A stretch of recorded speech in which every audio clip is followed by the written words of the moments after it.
पायल शाम का खाना रसोई में बना रही थी और गुस्से में साथ में बड़बड़ा भी रही थी। पता नहीं इन लोगों को क्या दिक्कत है, एक बात भी समझ में नहीं आती है, हमेशा बस अपनी ही मनमर्जी करनी होती है। अरे फिर हमारा इस घर में रहने का फायदा ही क्या है जब हमारी मर्जी का कुछ चलता ही नहीं है। एक तो इतनी ठंड है, फिर भी इन्हें समझ में नहीं आता। आखिर पायल इतनी ज्यादा गुस्से में क्यों थी, जानने के लिए जरा कहानी में आगे बढ़ते हैं। पायल खाना बनाकर सबको परोसती है।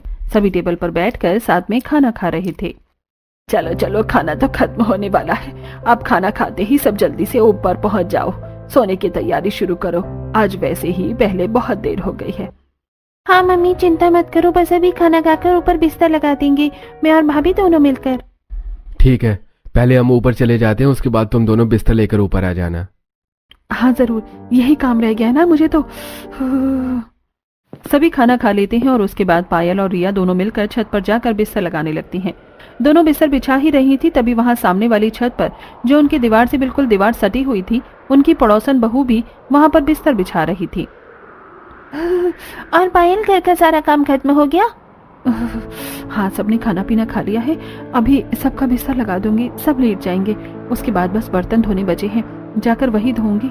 एक तो इतनी ठंडी ठंडी हवा चल रही है और ठंड में रात को बर्तन धोना बड़ा मुसीबत होता है। इसलिए सर्दी में मैं तो पहले ही काम खत्म कर लेती हूँ, उसके बाद काम करने का मन ही नहीं करता, वो भी ठंडे पानी से। तभी वहां पर पायल और नेहा के ससुराल वाले ऊपर आ जाते हैं। अरे शीला आ गई, आज तो तू भी जल्दी छत पर आ गई, लेकिन आज तो बहुत ही ठंडी हवा चल रही है, बड़ी ठंड है, मैं इसीलिए मोटी रजाई लेकर आई हूँ। हाँ सच में बहुत ठंडी हवा चल रही है, हमने भी मोटे कंबल और रजाई निकाल ली है, अब सर्दी बढ़ेगी ही और मैंने सोचा तेरे और सरला दोनों के साथ मिलकर आज गप्पे लड़ाऊंगी, इसलिए मैं छत पर जल्दी आई। आज मेरे पास तुम्हें बताने के लिए बहुत धमाकेदार खबर है। क्या कहा, सच में? बता फिर तो जल्दी। अरे रुक जा, एक बार सरला को भी छत पर आने दे, वो भी बस आती ही होगी, तब तक मैं अपनी बहू से गर्मा गर्म चाय मंगवा लेती हूँ, छत पर ठंडी ठंडी हवा में चाय पीने का मजा आएगा। दरअसल ये गांव जहाँ पर हर किसी को छत पर सोने की आदत थी, पूरा गांव ही छत पर सोता था। उन सभी को छत पर खुली हवा में सोना बहुत अच्छा लगता था। इस तरह सभी छत पर पहले जाकर थोड़ी बहुत देर बात करने की आदत थी और उसके बाद सभी एक दूसरे से बात करते हुए सो जाते थे। लेकिन वहीं दूसरी तरफ जब पायल नीचे बर्तन धोने आती है तब वो गुस्से में बर्तन धो रही थी और वो पहले से ही गुस्से में थी। गुस्सा आना तो लाजमी है ना, बताओ भला ऐसी छत पर कौन सोता है। अरे मैं तो घर की बहू हूँ, कम से कम मुझे तो कमरे में अकेले सोने दो, ऊपर से इतनी सर्दी में छत पर सुला देते हैं। गर्मियों में तो मैंने कुछ नहीं कहा था, लेकिन कम से कम सर्दी में तो मुझे चैन से सोने दो। तो बहू को छत पर सोना पसंद नहीं था, जो कि जरा लाजमी भी है। वहीं दूसरी तरफ सरला की बहू, जिसकी अभी नई नई शादी हुई थी, वो भी छत पर बिस्तर लगाने जा रही थी, लेकिन उसने घूंघट किया हुआ था, जिसकी वजह से वो सीढ़ी पर गिर जाती है। ओए माँ, मर गई मैं तो, फूट गई, बड़ी जोर की लगी है, पैर भी मुड़ गया। उसकी आवाज सुनकर उसकी सास सरला और उसकी ननंद मोना दोनों वहां आती हैं। अरे भाभी, क्या हो गया? आप ऐसे क्यों चिल्ला रही थी? मैं सीढ़ी पर गिर गई हूँ, बहुत जोर से चोट लगी है और मेरा पैर भी मुड़ गया है। मुझे नहीं लगता अब सोने में ऊपर जा पाऊंगी, आप सब ऊपर चली जाइए, मैं रहने देती हूँ। ला दिखा, मुझे जरा सी ही तो चोट लगी है तुझे, तू भी ना बहू बहुत ही ज्यादा नाजुक गली है। चल मैं और मोना तेरी मदद करते हैं ऊपर छत तक जाने में, चिंता मत कर, हम तुझे यहाँ नीचे अकेले नहीं छोड़ेंगे, हम सभी का बराबर ध्यान रखते हैं। रही बात बिस्तर लगाने की, तो वो भी आज मोना ही लगा देगी।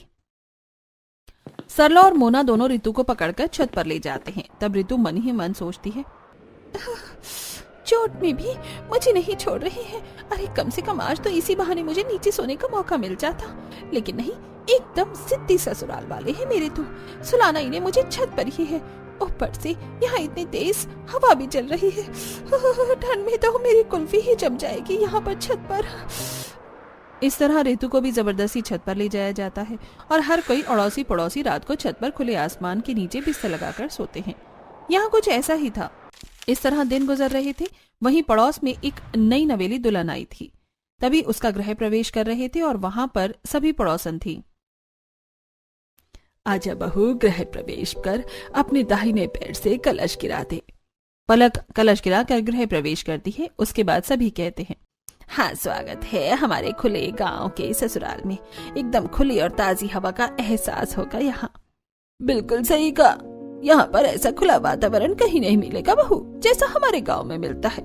हमारी बहुओं से पूछो, इसलिए तो खुश रहती हैं।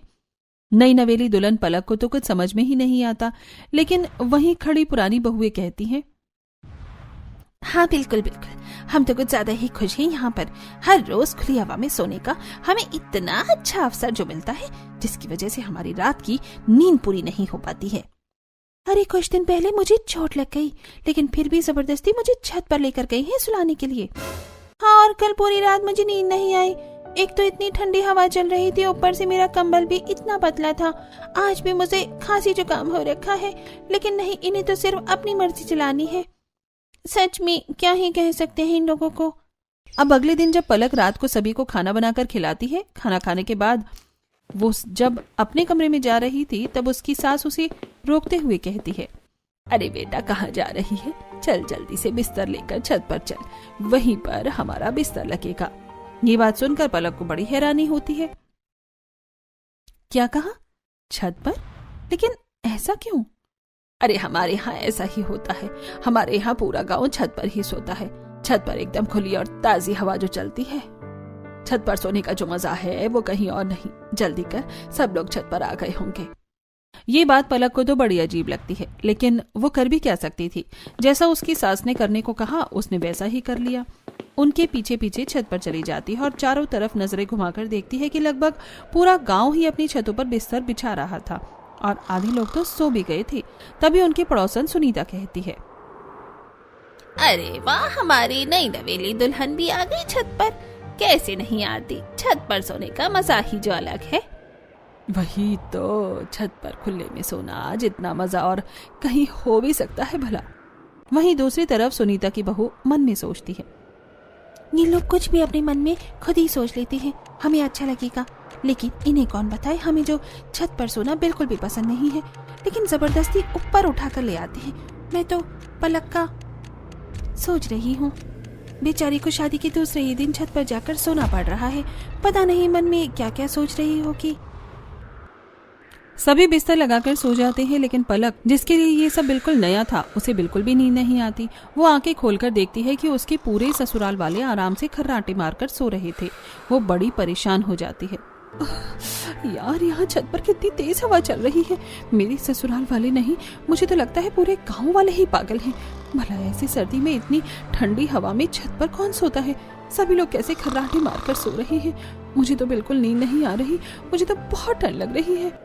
इस तरह पूरी रात ठंडी हवा में पलक की कुल्फी जम जाती है।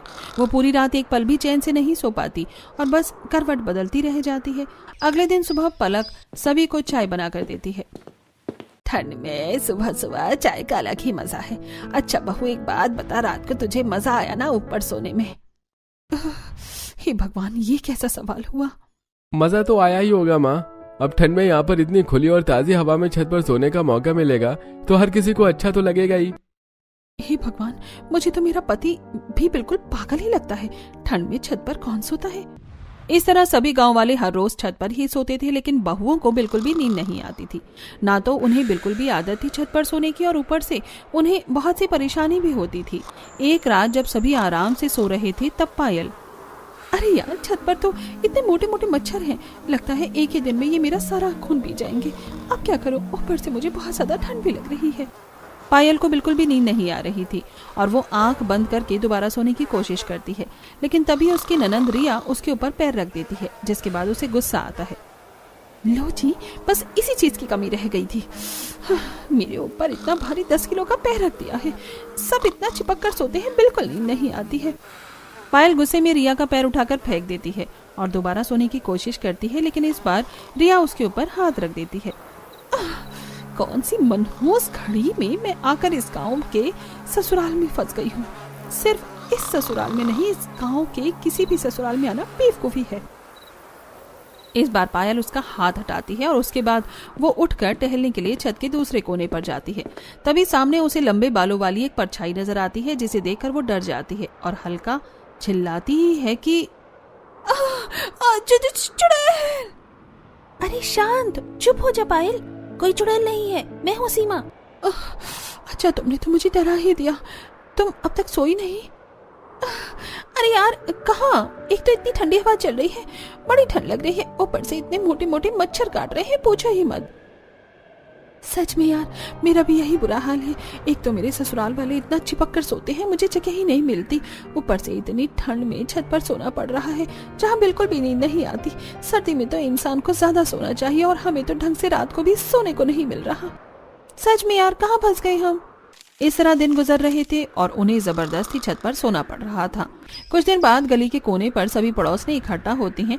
सभी साथ मिलकर बाजार में सब्जी लेने जा रही थी। क्या हाल है तुम सबका? क्या ही हाल हो सकता है, बद से बदतर हो रहा है। पूरी पूरी रात नींद नहीं आती, बस करवट बदलते रह जाते हैं। इतनी ठंड में ऊपर से जुकाम भी हो गया है। सच में इतनी ठंड में ढंग से सोने को भी नहीं मिलता है। देखो तो जरा हमारी हालत को, जीते जागते ज़ॉम्बी लग रहे हैं। सच में मेरी तो कुछ ही दिनों में हालत खराब हो गई है। आप सब तो फिर भी बहुत पहले से यहाँ पर रह रहे हैं, इतना समय कैसे झेला? सच में बस झेलना पड़ रहा है, लेकिन अब मैं बहुत परेशान हो गई हूँ। बस बहुत हो गया। आज मैं अपने ससुराल वालों से इस बारे में बात जरूर करके रहूंगी। हाँ बिल्कुल सही, हमें एक बार अपने ससुराल वालों से इस बारे में बात कर लेनी चाहिए। हालांकि वो हर बार मना करते हैं, लेकिन हमारी हालत तो देखो, तबीयत भी कितनी खराब हो रही है, ऊपर से ठंडी हवा में सोने में। इस तरह गांव की सभी बहुएं अपने ससुराल वालों से बात करने की ठानती हैं। सभी जब सब्जी लेकर घर आती हैं पायल के घर। आज मैं छत पर नहीं सोऊंगी मम्मी जी, मेरा गला बहुत ज्यादा खराब है और तबीयत भी ठीक नहीं है। अरे कोई बात नहीं, छत पर सोने से सब ठीक हो जाएगा। लेकिन छत पर सोने से सब ठीक कैसे होगा? बिल्कुल होगा, जब तुम ठंडी और ताजी हवा में सोओगी तो सब ठीक हो ही जाएगा। बल्कि उसमें तो तबीयत और ज्यादा खराब हो जाएगी। मुझे छत पर नहीं सोना है, मैं नीचे यहाँ अपने कमरे में अकेले से सो जाऊंगी। ऐसे कैसे सो जाओगी? हमारे घर की परंपरा है, हर कोई ऊपर छत पर एक साथ ही सोता है। तुम ऐसे हमारी बात के खिलाफ नहीं जा सकती। चुपचाप जल्दी से शाम का खाना और काम खत्म करो और बिस्तर लेकर ऊपर चली जाओ। वहीं दूसरी तरफ नेहा के घर में, मुझे छत पर इसलिए नहीं सोना क्योंकि मुझे वहां नींद नहीं आती और अब सर्दी भी बढ़ गई है, बहुत ठंडी हवा चलती है। तो क्या हुआ, रजाई भी तो मोटी है और हम भी तो सोते हैं, हमें तो कोई ठंड नहीं लगती। लेकिन माँ जी क्या छत पर सोना इतना ही जरूरी है? अब सर्दी है, बिल की भी कोई चिंता नहीं। अब तो मैं कम से कम आराम से अपने कमरे में नीचे सो सकती हूँ। नहीं तुम्हें पता है हमारे गांव में ऐसा ही होता है। पूरा परिवार एक साथ मिलजुल कर रहता है और सभी काम एक साथ करता है। हम खाना भी एक साथ बैठकर खाते हैं और सोएंगे भी एक साथ ही। आगे से इस बारे में कोई बात ना हो। इस तरह हर किसी को वही बात सुनने को मिलती है। अरे भला सोने एक साथ क्यों जरूरी है? अलग अलग भी तो सो सकते हैं, लेकिन नहीं, इन्हें तो सोना भी एक साथ ही है। अगले दिन शाम को, आजकल छत पर सोने में कितना मजा आ रहा है ना, कितनी ठंडी मस्त हवा चलती है। सच में मजा आ जाता है, लेकिन कल मेरी बहू ऊपर छत पर सोने से मना कर रही थी। अरे मेरी बहू भी मना कर रही थी, मैंने तो डांट दिया। हाँ मैंने भी वही डांट दिया। बताओ, उन्हें तो कुछ पता ही नहीं है कि छत पर सोना कितना अच्छा होता है। हाँ मेरी नई नवेली बहू भी कल मना कर रही थी, लेकिन मैंने उसे भी समझाया कि ऊपर खुली और ताजी हवा में सोना कितना अच्छा होता है। एक तरफ बहुओं का अलग मत था और दूसरी तरफ सास का अलग, लेकिन अंतिम फैसला तो सास का ही चलना था। जब सीधे तरीके से बात करने पर काम नहीं चला, तब सभी बहुएं फैसला करती हैं। कहते हैं जब घी सीधी उंगली से ना निकले तो उंगली टेढ़ी करनी पड़ती है। तो दीदी चम्मच से घी निकाल लो। अरे पलक, ये कहावत है। बात यह है कि हम आखिर क्या ऐसा कर सकते हैं जिससे हमारे ससुराल वाले छत पर सोना छोड़ दें? क्यों ना हम अपनी ससुराल वालों को डराने की कोशिश करें। हम रात को फोन में नकली चुड़ैल की आवाज लगा देते हैं, तो उन्हें लगेगा कि गांव में कोई भूत का साया है, जिसके बाद सभी छत पर जाकर सोना छोड़ देंगे। आइडिया तो अच्छा लग रहा है। बस उसी रात वो सब अपना प्लान शुरू कर देती हैं। सभी छत पर बिस्तर लगा ही रही थी, तब पायल, ऋतु, नेहा, सीमा और पलक एक दूसरे से इशारे में बात कर रही थी और सभी के सोने पर सही समय का इंतजार कर रही थी। जब सभी सो जाते हैं तो वो अपने अपने फोन में चुड़ैल की नकली आवाज लगा देती हैं और थोड़ी देर बाद, अरे मेरे ससुराल वाले उठ क्यों नहीं रहे हैं? ये तो आराम से घोड़े बेच कर सो रहे हैं। वहीं दूसरी तरफ, मैं तो ठंड में जम जाऊंगी। इतनी देर से ठंड में इंतजार कर रही हूँ कि कोई तो डर कर चिल्लाएगा, लेकिन यहाँ सभी आराम से खर्राटे मारकर सो रहे हैं। धत तेरे की, मेरा ये प्लान तो फेल हो गया। प्लान फेल होने के बाद लगता है हमें हर रोज छत पर ही सोना पड़ेगा। इस प्लान से तो कोई भी नहीं उठा। डरना तो दूर की बात है, अब सो ही जाती हूँ। वैसे भी इतने दिनों से ठीक से सोई तक नहीं हूँ। पलक रजाई में मुंह ढककर सो जाती है। अगले दिन पांचों मिलती हैं। कल का प्लान तो बिल्कुल फेल हो गया। क्यों ना इस बार हम उन्हें किसी सांप या बिच्छू से डराएं। अरे अगर हम उन्हें इससे डराएंगे तो हमारा भी तो नुकसान होगा। हम खुद डर जाएंगे। भला सांप और बिच्छू कोई खेलने की चीज थोड़ी है। अरे तो असली कौन लेकर आएगा रा? नकली लाएंगे। हमें से कोई एक ही ये काम करेगा ताकि सभी भी डर जाएं और हमारा भांडा भी ना फूटे, क्योंकि नकली की बात तो जल्दी ही फैल जाएगी। अगले प्लान को अंजाम दिया जाता है। जब सभी सो रहे थे तब सबसे पहले पायल अपने ससुराल वालों के ऊपर सांप डालती है। जैसे ही रमेश को एहसास होता है कि उसके ऊपर कुछ है तो वो उसे हटाने की कोशिश करता है। तब उसके हाथों से छूकर एहसास उसे होता है कि ये कोई अजीब सी चीज है। वो जैसे ही उठकर उसे पकड़ता है तो अंधेरे में उसे एहसास होता है कि उसने सांप पकड़ा है। जिसके बाद वो तेजी से चिल्लाता है, अरे बचाओ बचाओ, सांप आ गया, सांप आ गया। उसकी आवाज सुनकर सभी उठ जाते हैं और तभी रमेश बड़ी जोर से सांप को दूर फेंकता है और वो उनके बगल वाली छत पर सीधा महेश के ऊपर जाकर गिरता है, जो सो रहा था। महेश को भी किसी के होने का एहसास होता है और जैसे ही वो देखता है तो वो भी चिल्लाकर उसे दूर फेंक देता है। इसी तरह सभी उठ जाते हैं। और क्या हुआ जी, क्या देखा आपने? अरे मेरे ऊपर सांप आया था, मैंने उसे अभी फेंका है। क्या कहा पापा जी? सांप आ गया? देखा, यहाँ खुले में सोना बिल्कुल भी सेफ नहीं है, बहुत खतरनाक हो सकता है। वहीं बगल वाली छत से महेश भी डरते हुए कहता है, अरे मेरे ऊपर भी सांप आ गया था, मैंने अभी दूर फेंका है। ये तो बहुत खतरनाक बात है, अचानक से यहाँ सांप कैसे आ गया? देखो वो कोने में पड़ा है, हमें लाइट जलाकर देखना चाहिए, उसे भगाना चाहिए, नहीं तो खतरनाक हो सकता है। वो सब लाइट जलाकर देखते हैं तो उन्हें पता चलता है कि वो तो नकली सांप था। इसके बाद उन सबको गुस्सा आ जाता है। ऐसा मजाक करते हुए किसी को शर्म नहीं आती?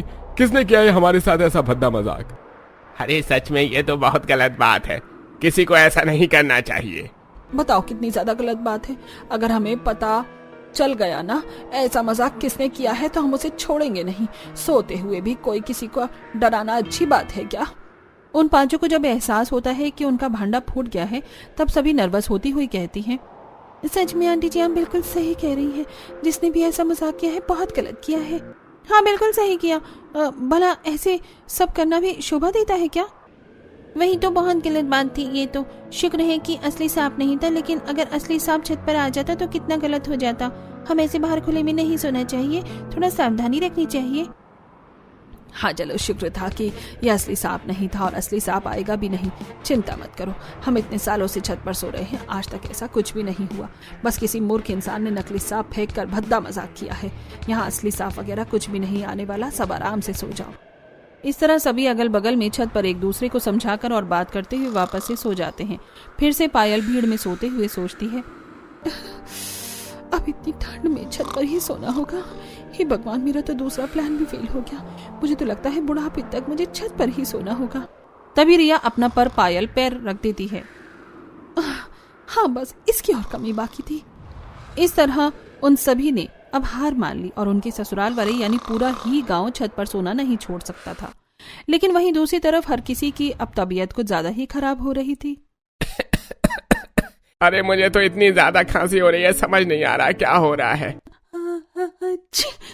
अरे मुझे खुद खांसी जुकाम हो रहा है, पता नहीं क्या है। गांव में लगभग सभी को एहसास हो रहा है।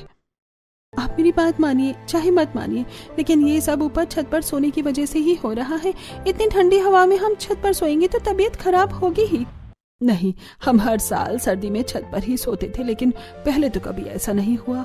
हवा की वजह से ऐसा नहीं हो रहा है और थोड़ा बहुत तो हर सर्दी में होता ही है। इसकी वजह से हम खुली ताजी हवा में सोना कैसे छोड़ सकते हैं। वहीं दूसरी तरफ सीमा के घर में सबकी हालत खराब थी। अरे मुझे तो बुखार भी हो गया है, पता नहीं कैसा सर्दी का मौसम आता है, हर बार बीमार करके जाता है। मैं कह रही हूँ सब ऊपर छत पर ठंडी हवा में सोने से हो रहा है। ऐसा नहीं है, हम इतने समय से छत पर सो रहे हैं और मैं भी तो छत पर सोता हूँ, लेकिन मैं तो बिल्कुल ठीक हूँ, मुझे कुछ नहीं हुआ। सीमा की सास की तबीयत तो खराब ही थी, लेकिन उसके बच्चे की भी तबीयत खराब हो रही थी। फिर भी कोई समझने को तैयार नहीं था। बेटा ये बुखार की दवाई पी लो वरना तबीयत ज्यादा खराब हो जाएगी। नहीं मम्मी, दवाई बहुत ज्यादा कड़वी है, मुझे पसंद नहीं है।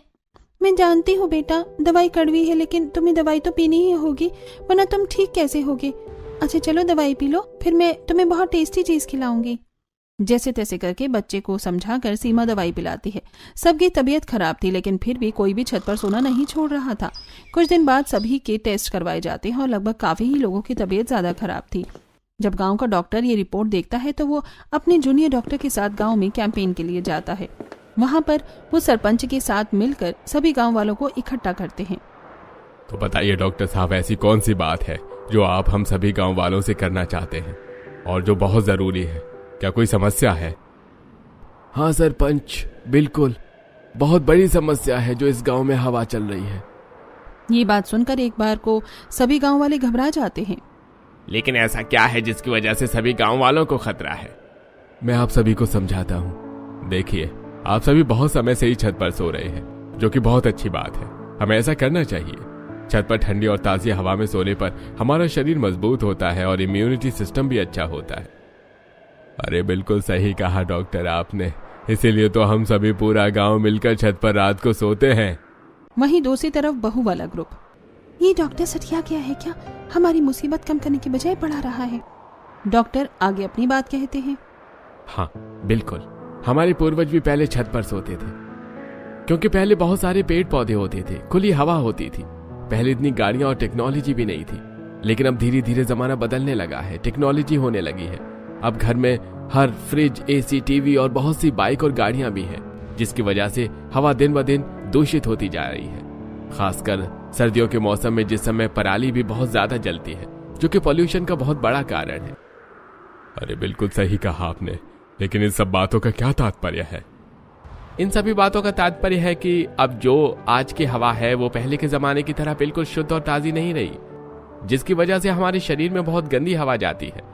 दिन में तो हमारी मजबूरी होती है घर के बाहर जाकर खेतों में काम करना या हमारा नौकरी करना, लेकिन रात को आप सभी की ऐसी कौन सी मजबूरी है जो आप सब छत पर सोकर इतनी गंदी हवा को अपने शरीर के अंदर लेकर जा रहे हैं? रात को तो हमारा शरीर रेस्ट करता है, सारी गंदी हवा को बाहर निकालता है, लेकिन आप सभी उसे रेस्ट देने के बजाय वही गंदी पोल्यूशन वाली हवा में सोकर अपने शरीर को और दूषित कर रहे हैं। ये बात सुनकर सभी गांव वाले हैरान हो जाते हैं और समझने की कोशिश करते हैं कि आखिर डॉक्टर सच में उनसे क्या कहना चाह रहे थे। देखिए, इसीलिए आधे से ज्यादा गांव बीमार हो रहा है। हर किसी को खांसी, जुकाम, गला खराब हो रहा है, ये सब पोल्यूशन की वजह से। जब मैंने आप सभी की रिपोर्ट को चेक किया और मुझे इसका कारण पता चला, तो मैंने जल्दी से फैसला किया कि आप सभी को इस बारे में बताया जाए। देखिए, ये सोच अच्छी है कि खुली और ताजी हवा में सोना चाहिए, लेकिन आजकल वो खुली और ताजी हवा है कहाँ? पहले के जमाने में पोल्यूशन नहीं था तो सब शुद्ध था, लेकिन आजकल आप वाकिफ हैं कि सब सच्चाई से। तो फिर इतना बड़ा खतरा क्यों मोल लेना, जिसकी वजह से हमारी तबीयत खराब होती है और ये हमारे स्वास्थ्य के लिए बहुत हानिकारक है। अरे बिल्कुल सही कहा डॉक्टर ने। तो आप सभी गांव वाले अगर अपने स्वास्थ्य को सही करना चाहते हैं तो सर्दियों में खासकर छत पर न सोया जाए, तभी पोल्यूशन ज्यादा होता है और गर्मी में इतनी परेशानी नहीं होती। अरे तो गांव वालों, सभी ध्यान से सुनो। हमारी पुरानी जो प्रथा थी छत पर सोने की, वो पुराने जमाने के हिसाब से ठीक थी, लेकिन बदलते समय के हिसाब से और बढ़ते पोल्यूशन की वजह से अब हमें फैसला लेंगे कि छत पर कोई न सोए। खासकर सर्दियों में सभी अपने परिवार के साथ अब नीचे अपने कमरों में ही सोएंगे। इस तरीके से ऑफिशियली ये गांव के सरपंच द्वारा निर्धारित हो जाता है। सभी गांव वालों को भी ये बात समझ आ जाती है और वो भी छत पर सोने का फैसला छोड़ देते हैं। सभी डॉक्टर के पास जाकर धन्यवाद करती हैं। हमें खुशी है कि हमारी बात सुनने के बाद आपने सभी को समझाने का निर्णय लिया। हमारी मदद करने के लिए आपका बहुत बहुत शुक्रिया। ये तो मेरा फर्ज है, एक डॉक्टर का फर्ज है सबकी जान बचाना और उन्हें सभी सही चीज से अवगत कराना। जब मुझे पता चला कि तबीयत खराब होने के बाद भी कोई नहीं मान रहा है और ये बहुत खतरनाक भी है, तो मेरा मन नहीं माना पीछे हटने का। मैंने निर्णय लिया कि सभी को अगर इस बारे में समझाया जाए। सच में हम सभी इन्हें समझा कर परेशान हो गए थे, लेकिन कोई हमारी बात समझने को तैयार ही नहीं था। आपकी वजह से गांव की ये समस्या सॉल्व हो गई है। वो सभी डॉक्टर को धन्यवाद करती हैं और डॉक्टर वहां से चला जाता है। उन्हीं के कहने पर डॉक्टर सभी को समझाने आया था। अब इस तरह उन सभी को भी ठंड में छत पर सोने से छुटकारा मिल जाता है और अब गांववासी अपने परिवार के साथ नीचे अपने अपने कमरों में ही सोते हैं।